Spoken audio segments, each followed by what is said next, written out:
हिंदू होने के नाते, एक सनातनी होने के नाते, माननीय अध्यक्ष जी, हम तो ये कहते हैं कि न्यायालय किसी भी मंदिर पर सर्वे का अगर कोई आदेश करती है तो मैं नहीं समझता कि किसी भी सनातनी, किसी भी हिंदू को कोई आपत्ति होगी। हमने किसी के धर्मस्थल तोड़ के अपने धर्मस्थल नहीं बनाए। करें जहां करना हो सर्वे करें। हम कभी गुम्मा अद्धा नहीं चलाएंगे, हम पत्थरबाजी, हम न्यायालय के निर्णय का सम्मान करेंगे। न्यायालय ने किसी सर्वे का आदेश दिया तो उस आदेश को पलटने के लिए क्या तरीका है? उससे बड़ी अदालत नहीं जाए कि सड़क पे खड़े होकर के पत्थर प्रशासन के ऊपर और पुलिस के ऊपर चला जाए। इस सदन की कार्रवाई लाइव देखी जाती है, रिकॉर्ड रहता है। माननीय नवाब साहब हमारे बहुत अच्छे मित्र हैं, साथ में मंत्रिमंडल में भी रहे। पहली बात तो यह स्पष्ट हो जानी चाहिए कि जो सर्वे हो रहा है वो न्यायालय के आदेश से हुआ है। और जितने लोग बोले हैं इन्होंने पत्थरबाजी का कोई जिक्र, कोई चर्चा नहीं की। अब हम एक चीज तो ये भी जानना चाहेंगे कि क्या पत्थरबाजी करने से न्यायालय का आदेश बदल जाता है?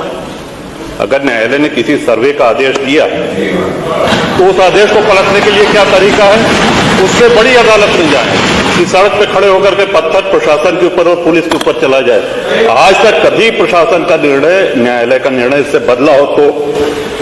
दूसरा, श्रीमान, पुलिस और प्रशासन के लोग जो घायल हुए हैं उनके प्रति किसी ने कोई पीड़ा, कोई चिंता व्यक्त नहीं करी। बहुत गंभीर मामला है ये। ठीक उसी तरह है जैसे बहराइच में 22 साल का एक नौजवान राम गोपाल मिश्र, 4 महीने पहले शादी हुई थी, उसकी हत्या कर दी गई। इतनी निर्मम हत्या करी गई, इतनी गोलियां शरीर में मारी गई, हाथ के नाखून भी निकाल लिए गए।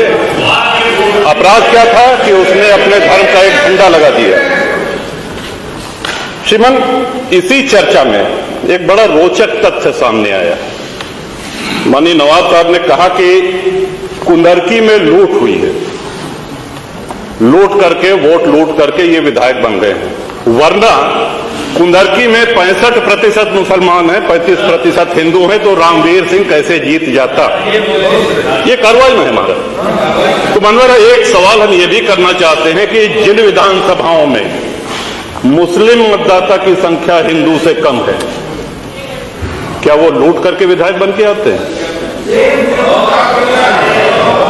या क्या हिंदू बाहुल्य जो विधानसभाएं हैं वो मुसलमान को वोट नहीं देती?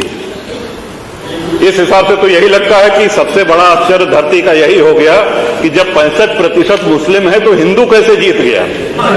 आज पहला दिन है इन लोगों का सदन में। हमने अनुरोध किया था जो नए सदस्य जीत के आए हैं कम से कम परिचय करा दें, हम लोग भी पहचान लें। हमारा कोई परिचय नहीं है रामवीर जी से, लेकिन वो निर्वाचित सदस्य हो चुके हैं, सदन के सम्मानित सदस्य हैं। उनका इस तरह से अपमान करना, उनको लुटेरा कहना, ये तो आपत्तिजनक है।